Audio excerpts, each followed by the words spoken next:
nangangalap ng pirma para ihiwalay ang Mindanao sa Pilipinas, isiniwalat ni dating Pangulong Rodrigo Duterte. Pangulong Ferdinand Marcos Jr. nakabalik na ng Pilipinas matapos ang 2 araw na state visit sa Vietnam. Kasunduan sa rice trade, maritime cooperation at incident prevention sa South China Sea pinirma ng dalawang bansa. Paglago ng ekonomiya ng Pilipinas noong 2023 bumagal sa 5.6% ayon sa Philippine Statistics Authority.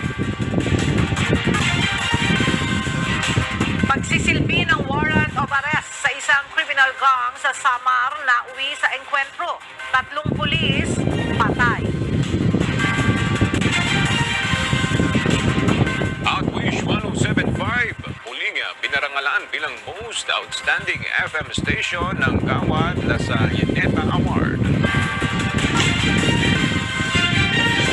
Magandang tanghali mga kasangbahay. Ngayon po ay araw ng Miyerkules, January 31, 2024. Ang una sa mga balita ngayon tanghali, hinamon ni dating Pangulong Rodrigo Duterte si Presidente Ferdinand Marcos Jr. na sumailalim sa drug test upang patunayan kung hindi nga ito isang drug user. Ginawa ng dating Pangulo ang pahayag sa kanyang press briefing kagabi sa Davao City.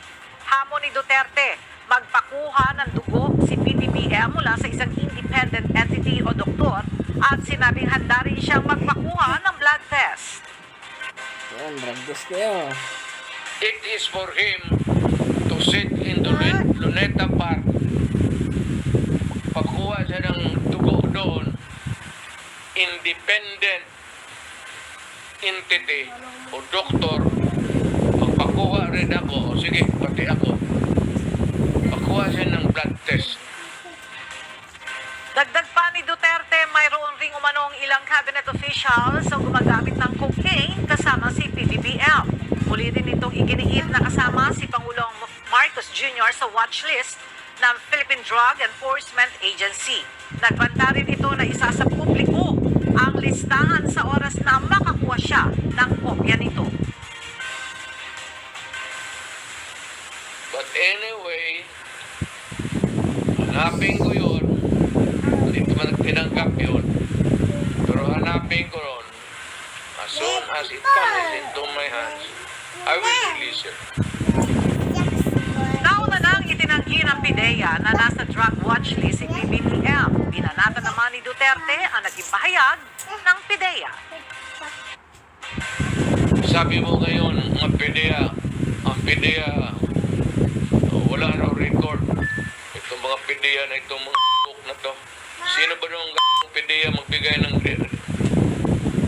Ikaw ang PDEA magbigay. Sir, ito yung record mo doon sa narco. Ipinagtanggol ni Attorney Harry Roque si former President Rodrigo Duterte sa mga pasaring ni Pangulong Ferdinand Marcos Jr. hinggil sa paggamit ng fentanyl. Naglabas na rin ng pahayag si Senator Amy Marcos sa namumuong hidwaan sa pagitan ng kanyang kapatid at malapit na kaibigan. Narito ang report ni Dante Amento.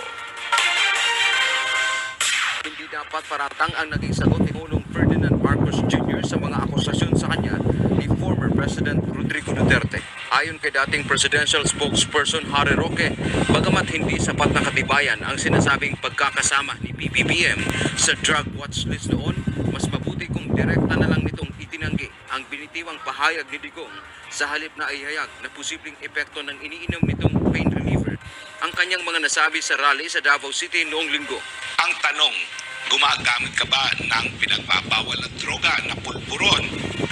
Hindi po pwedeng ang sagot, gumagamit ng fentanyl ang presidente. Una-una, hindi naman po tinanggihan ni presidente. Inamin talaga niya yan. Mahal po natin ang presidente Marcos. Pero pag meron po pagkakataon na kinakailangan magbigay ng impormasyon, dapat sagutin ng matino. Binigyang diin ng dating opisyal na may prescription ang doktor na gumamit si dating Pangulong Duterte ng fentanyl bilang painkiller. Sa huli, sinabi ni Roque na ang fentanyl, bagamat addictive, ay hindi nakakasira ng pag-iisip na makakaapekto sa decision-making ng isang tao. Sa isang text message naman ni dating Chief Presidential Legal Counsel Attorney Salvador Panelo sa UNTV, sinabi nito na matagal nang tumigil sa paggamit ng fentanyl ang dating Pangulo. Ayon pa kay Panelo, gumamit lamang ang dating Pangulo ng fentanyl batay sa prescription ng doktor matapos itong operahan noong siya pa ang mayor ng Davao City at ginamit lamang niya ito sa loob ng 2 buwan hanggang sa mawala ang naranasang pananakit. Dagdag pa nito, ang sobrang paggamit ng fentanyl ay maaaring magdulot ng stroke o pagkamatay pero hindi anya nito maapektuhan ang mental capacity ng pasyente. Samantala, ayaw nang makialam ni Senator Amy Marcos sa palitan ng akusasyon ni na PBBM at nakatatandang Duterte. Naku, hindi na ako kasali doon. Bahala na sila, kayang-kaya na nila yun. Nakakaloka. Yun lang ang Dante Amento, UNTV, News and Rescue. Diyos ang aming sandigan, serbisyo